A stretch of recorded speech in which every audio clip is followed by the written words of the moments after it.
Olá, essa é mais uma das aulas do nosso curso de pós-graduação em Geografia Humana, Saberes Docentes, Ensino de Geografia e Formação de Professores, do Departamento de Geografia da Faculdade de Filosofia, Letras e Ciências Humanas da Universidade de São Paulo.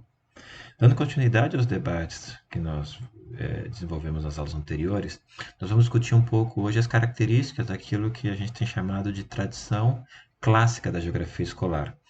Acho que vale a pena, antes de iniciar efetivamente a aula, fazer uma problematização que durante muito tempo essa tradição da geografia escolar foi denominada de tradição, de uma geografia tradicional. E é importante ressaltar que esse tradicional tinha um cunho bastante pejorativo, e a ideia de que era uma tradição ultrapassada, que não fazia mais sentido, que não ajudava a compreender as realidades pós-década de 70. E recentemente, principalmente a partir da leitura dos originais desses autores, muitos debates têm sido travados no campo da epistemologia da geografia escolar, ressaltando a importância e a contribuição que esses autores da chamada primeira geração trouxeram para definir os princípios, as perspectivas, as discussões de método e de compreensão que a geografia poderia proporcionar na leitura da realidade.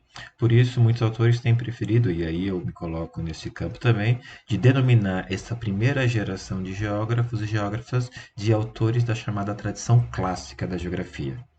Os elementos são importantes, né? Acho que a gente está situando esse período entre 1934 até a década de 70, principalmente ali na virada de 78, 79, onde você tem grandes transformações no campo da geografia.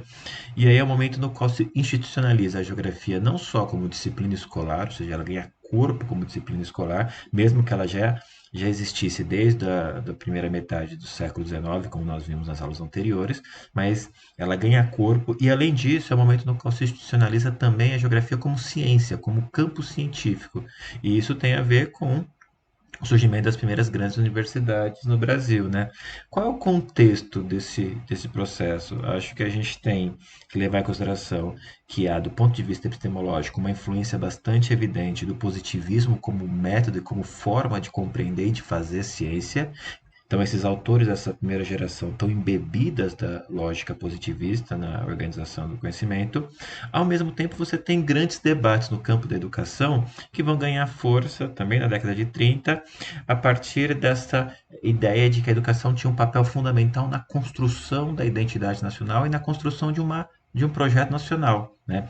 Fundado nessa ideia da república, que ainda é um processo em construção. Você tem os primeiros 30, 40 anos da república, esse momento no qual as oligarquias dominam, e aí você tem muitos processos de continuidade da lógica monárquica e dos processos socioeconômicos da lógica monárquica imperial, e aí você tem um elemento importante para pensar, ou seja, uma série de autores que vão nesse contexto discutir qual a educação para qual projeto de país. Vale destacar aqui o chamado Manifesto dos Pioneiros da Educação Nova, né, do qual um dos autores que nós vamos ver nessa aula, Drogado Carvalho, participa, e que, influenciado, por exemplo, com as perspectivas da pedagogia ativa do John Dewey, dessa pedagogia da experiência, vão pensar processos didáticos, lógica de organização da escola nessa nessa tentativa de reorganizar ou de organizar o sistema educacional brasileiro.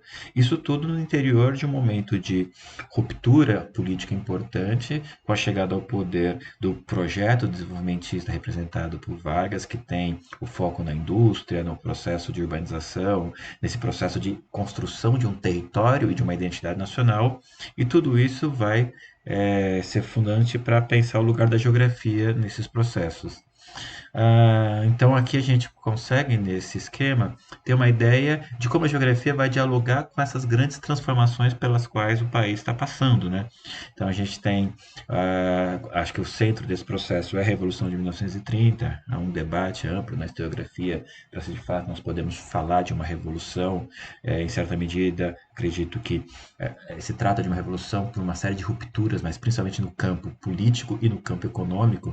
Já é uma primeira tentativa de um grupo político de romper com o modelo agrário exportador brasileiro e pensar uma lógica de desenvolvimento pautado na indústria, pautado no referencial de formação de uma indústria nacional, né? E a gente pode pensar que é um projeto que se funda numa perspectiva urbana industrial, e para isso você precisa constituir também uma lógica de controle do território nacional, que se dá pelo conhecimento desse território, né? Mas também se dá pela difusão e constituição de um discurso nacional que tem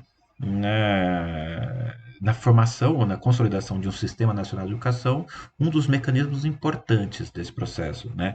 Acho que é importante destacar que durante a era Vargas nós tivemos dois grandes reformistas, dois grandes ministros da educação que pensaram esse projeto educacional. Nós não vamos entrar em detalhes do que constituía os detalhes dessas reformas, mas vale destacar que, portanto, para todos esses elementos de contexto, a geografia tem um papel fundamental. Ou seja, ela é um conhecimento estratégico, seja para produzir um controle territorial, e aí é nesse momento que você vai ter as grandes instituições geográficas do Estado se formando, mas ele também tem um papel na construção de um discurso e de uma identidade nacional na escola. Então ela cumpre uma dupla função, e se a gente quisesse aqui utilizar os conceitos do Yves Lacoste, ela cumpre uma função tanto para pensar a geografia do Estado maior, desta busca pelo controle territorial, pela lógica de conhecimento e de domínio geopolítico, e ao mesmo tempo ela tem um papel fundamental na formação das identidades nacionais via discurso escolar. Nesse contexto, a gente pode pensar que é um momento de ruptura com a tradição mnemônica que vinha até aquele momento. E essa ruptura se dá, de um lado, com a criação da Universidade de São Paulo em 34, com a criação da Universidade do Brasil, a Universidade do Distrito Federal em 35, com a criação do Conselho Nacional de Geografia, que posteriormente vai ser o Instituto Brasileiro de Geografia e Estatística, e a própria criação da Associação dos Geógrafos Brasileiros, a AGB, em 34. Todas essas instituições vão criar as condições para que a geografia se institucionalize como saber, como conhecimento científico, e a partir disso também se pense a relação desse conhecimento científico, seja para dar conta das demandas do Estado Maior, ou seja, dessa demanda geopolítica, seja para pensar os discursos geográficos escolares, né?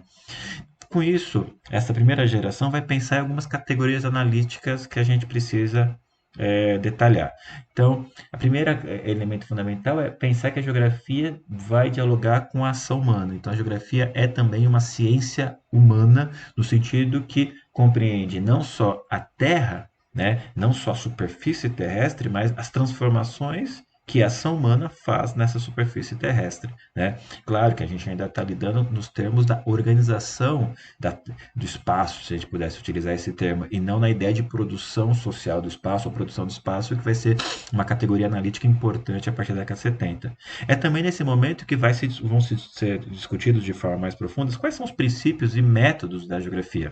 Claro, se a geografia está se institucionalizando como ciência moderna, é fundamental que essa ciência possa dizer sobre si mesma. E aqui há o debate, ou seja, o aparecimento de um debate epistemológico. Então, é o primeiro momento no qual a geografia se pensa como ciência e pensa quais são os fundamentos que fazem de si uma ciência, né? Outro elemento fundamental é que todos esses autores vão defender a unidade entre ensino e pesquisa. Isso é um elemento fundamental para a gente pensar essa relação entre a geografia escolar e a geografia como conhecimento científico universitário. E a ideia de que a geografia serve para entender o mundo, o país, o lugar. E outro elemento que eu acho que é de destaque é a defesa que esses autores fazem do papel e da responsabilidade das universidades na formação de professores. Então, de forma geral, a gente vai tratar de três autores brevemente, que são o Delgado de Carvalho. Então, aqui tem uma foto do Delgado de Carvalho, na verdade, é um autor franco brasileiro, né? Nasce em Paris por conta do pai que está envolvido com o Ministério das Relações Exteriores, né? Estuda primeiro direito, chega ao Brasil em 1906 e a partir disso começa os seus contatos maiores com a geografia. É interessante destacar duas coisas. A primeira é que o papel do livro didático Geografia do Brasil de 1913, que é o primeiro livro didático, né, que foi elaborado pelo Delgado Carvalho, que se funda naquilo que ele vai denominar de orientação moderna da geografia. Então, se a gente lembra da aula anterior, esse livro didático não é uma lista de conteúdos, uma lista de localizações a serem decoradas. Ele traz mapas, ele já traz gráficos, ele já pensa o debate da linguagem e ele já pensa uma geografia que busca mais do que descrever, explicar os fenômenos. É também o Delgado de Carvalho, um dos responsáveis pelo primeiro curso de formação de professor de geografia no Brasil, que é de 1926, e que tem a ver também com esses processos que ele desenvolveu no Colégio Pedro II, trabalhando com a reforma do ensino de geografia para pensar esta orientação moderna de geografia. Se vocês quiserem aprofundar melhor esse debate, eu indico a leitura do livro do Delgado de Carvalho, Metodologia do ensino de geografia, que é de 25, no qual ele apresenta de forma detalhada o que seria essa orientação moderna da geografia.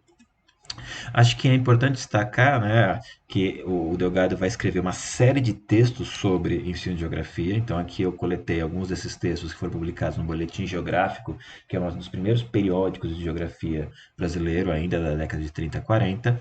E é interessante que esses textos abordam diferentes temáticas do ensino de geografia, como a relação da geografia com a matemática, a relação da geografia com os livros textos, a importância, por exemplo, das ilustrações. Então, são vários elementos que mostram este fôlego e esta preocupação do Delgado de Carvalho em pensar a geografia nas suas metodologias de ensino, nos seus processos didáticos, nesta relação entre aquilo que se ensina e aquilo que se pesquisa. Para o Delgado de Carvalho, uma das questões fundamentais é que era fundamental definir o que faz de um conhecimento geográfico, aquilo que ele vai chamar de princípios da geografia. E para ele, isso tem a ver com fenômenos de localização e de distribuição, tem a ver com a compreensão da realidade a partir da sua dimensão espacial, da sua dimensão locacional. Então, segundo o Delgado de Carvalho, essa explicação concisa, talvez, mas que me parece aceitável, é que para um fenômeno merecer a quantificativo de geográfico, é necessário que o fator posição ou situação venha a diferenciar. Aqui nós encontramos, e acho que esse é um elemento fundamental, principalmente nesse momento no qual a ideia de raciocínio geográfico virou quase um modismo, encontrar efetivamente que isso, para o Delgado de Carvalho, é um dos princípios da geografia enquanto forma de ler, compreender e transformar o mundo. Né? O raciocínio geográfico, portanto, se dá a partir do momento que os sujeitos conseguem indagar a realidade a partir da sua localização, da sua distribuição e da correlação desses fenômenos que são fenômenos complexos. É interessante perceber que parte importante desta influência do raciocínio geográfico que está no Delgado de Carvalho vem das leituras e dos debates travados com a obra do Paul Vidal de Lablache, que também pensa que a geografia não pode ser só um exercício de descrição, mas tem que ser um exercício de explicação. E essa explicação tem a ver com localização dos fenômenos. E aqui tem o debate para que a gente precisa aprofundar que localizar um fenômeno e explicar a localização não é algo pouco complexo. A localização do fenômeno envolve a compreensão de múltiplas variáveis e este é um processo que leva a raciocínios complexos de leitura da realidade. Quando a gente se pergunta, por exemplo, por que ocorrem terremotos com maior intensidade no Chile do que no Brasil, ou por que terremotos da mesma intensidade matam muito mais pessoas no Haiti do que no Japão, nós temos que fazer uma correlação de fenômenos naturais e humanos e uma série de elementos de ordem econômica, política, geopolítica, social, que mostram, portanto, que construir um raciocínio geográfico requer uma série de compreensões de conhecimentos, de conceitos que não são a priori naturais. Né? Há que se destacar também que todos os sujeitos desenvolvem raciocínios geográficos, uma vez que a geografia é quase uma condição ontológica, ou seja, nós, para existirmos, existimos geograficamente, existimos em um lugar. O que a escola, o que as aulas de geografia, o que o conhecimento geográfico pode fazer é contribuir para a produção de raciocínios geográficos cada vez mais complexos. E é nessa perspectiva que a obra do Delgado de Carvalho se funda. É nessa lógica de pensar que a geografia ela é fundamental na escola porque contribui aos estudantes para a construção, contribui aos estudantes para que eles possam construir raciocínios geográficos cada vez mais complexos. Né? E um dos raciocínios geográficos, por exemplo, que os estudantes podem construir nessa perspectiva é o debate em torno da região. Então, até o momento da obra do Delgado, a região era ensinada como um dado da realidade. E aí o papel era descrever o que compunha uma região. Para o Delgado, a própria construção de uma ideia de região, ou seja, o que faz de uma área se tornar uma região, é um fenômeno, é um elemento importantíssimo de compreensão de raciocínio. Ao definir uma região natural, e aí eu preciso pensar nessa complexidade dos elementos da natureza que estão ali se relacionando.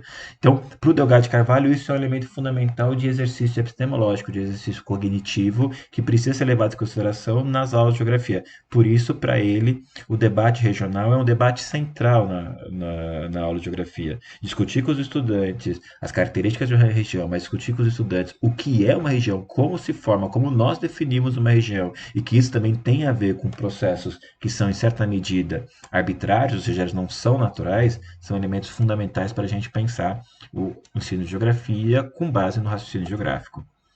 Acho que um outro autor que se aproxima dos debates e é do mesmo contexto é o Haroldo de Azevedo, que tem também uma formação em Direito, foi o primeiro catedrático de Geografia do Brasil na USP, e se destacou fortemente pela sua atuação na GB e pela sua atuação também na produção de livros didáticos, com mais de 12 milhões de exemplares vendidos durante quase 40 anos de produção, né? Um dos destaques fundamentais da obra do Haroldo é que ele também era um dos defensores da responsabilidade da universidade na formação de professores, né? Aqui é um trecho, por exemplo, de um artigo publicado no Boletim de Paulista de Geografia, no qual o Haroldo analisa os 10 anos de surgimento do ensino superior de geografia, e ele vai defender, portanto, que as faculdades de filosofia não podem apenas formar os pesquisadores. É fundamental que eles formem os professores para o ensino secundário sem essa separação entre ensino e pesquisa, né? E é interessante porque também na obra do Haroldo a gente vê destaques para a preocupação com as linguagens, para discussões sobre o que é uma aula de geografia, e aí essa ideia, por exemplo, daquele professor que acha que dar uma boa aula é usar os termos técnicos mais difíceis, é encher a cabeça dos alunos de informação, e ele vai dizer, né, que isso pode resultar, inclusive, na perda de algum Vidal de Lablache informação. Esse tom irônico do texto do Haroldo nos ajuda a entender como esse autor pensava o papel do ensino de geografia e o cuidado que as universidades deveriam ter nos debates para a formação de professores, sem cair em certas lógicas transpositivas didáticas, no qual a ideia de que a formação de um técnico, de um cientista, poderia dar conta da formação de professores, né? Acho que um elemento a se destacar é que, tanto na obra do Haroldo como na obra do Delgado de Carvalho, o discurso nacionalista é muito forte. Esses são elementos fundamentais para a gente entender. Esses dois autores são autores liberais e que, de alguma forma, se aproximam deste projeto nacional desenvolvimentista defendido por Vargas. Claro, é importante destacar que na obra do Haroldo também chama atenção um certo regionalismo, uma certa defesa de uma geografia paulista, o que é próprio também desse contexto de formação da geografia clássica, que nós vamos perceber que aparece em vários contextos, como nós vimos na aula anterior, de uma geografia que reafirma certas diversidades regionais. Mas é interessante que, que são excertos de livros didáticos publicados tanto pelo Delgado como pelo Haroldo, fica evidente essa relação de uma geografia que serve à pátria, que serve na formação desse discurso nacional, e aqui nós podemos amarrar com aquela primeira parte da aula, no qual nós tratamos desse contexto da formação do projeto desenvolvimentista do Vargas, que tem como um dos focos a criação do Sistema Nacional de Educação, com o intuito de difundir uma identidade nacional por meio dos discursos pedagógicos, dos discursos escolares. O último autor que a gente vai tratar nesse primeiro momento é o Delgado de Carvalho, o Pierre Monbeig, que apesar de não ter escrito uma obra ampla sobre ensino de geografia, tem dois textos que eu considero muito importantes para a gente pensar esse debate, que é um texto publicado em 1935, no ano que o Pierre Monbeig chega ao Brasil, e que trata da geografia no ensino secundário e que trata da reforma do ensino secundário no estado de São Paulo. Esse texto é escrito junto com a Maria Vicente Conceição Carvalho e o Haroldo de Azevedo. E outro texto, que é da década de 40, que é o papel e valor do ensino de geografia e da sua pesquisa. São dois textos, na minha perspectiva, fundamentais para entender a formação da geografia escolar nesse contexto e como o Mombeg pensava esses processos, né? De novo, aqui há uma crítica à geografia descritivista, à geografia mnemônica, dizendo que mais do que uma cabeça bem cheia, nós precisamos pensar numa cabeça bem feita, se a gente pudesse fazer uma alusão aqui ao Edgar Morin. Essa ideia de que, antes de tudo, é preferível conhecer bem poucas coisas do que saber mal muitas outras. É neste princípio que se funda, por exemplo, a perspectiva do Mombeg para a reforma do ensino secundário em São Paulo. Porque para esses autores o papel da escola não é formar pequenos geógrafos, matemáticos ou coisa do tipo, mas é formar sujeitos, cidadãos. E aí tem que se pensar qual o sentido da geografia na formação desses cidadãos, na formação desses sujeitos. Né? Outro elemento fundamental do Mombeg é a defesa de que não é possível se improvisar professor. Ou seja, a ideia que está lá no Rui Barbosa, que está lá nos autores estudados anteriormente, de que é fundamental a profissionalização da docência. Veja, é fundamental que as universidades assumam a docência como um conhecimento profissional e que requer trajetos e percursos formativos específicos. Esse é um dos elementos fundamentais e me chama a atenção que Mombeg tenha escrito isso neste contexto de chegada ao Brasil e nesse contexto de formação da Universidade de São Paulo. Isso mostra a importância que esse autor também dava à indissociabilidade entre ensino e pesquisa. E é fundamental trazer um outro elemento que o Mombeg vai discutir nesse texto, é que para a geografia não deve interessar os fatos geográficos, mas os complexos. E aqui é um elemento fundamental porque isso rompe com a geografia mnemônica descritivista. Ou seja, a geografia precisa pensar em complexidade, em relação, em movimento, em variação, e, portanto, ela tem que pensar muito menos em descrição. A descrição é um dos processos metódicos da geografia. No entanto, ela precisa pensar e precisa construir explicações geográficas para esses complexos.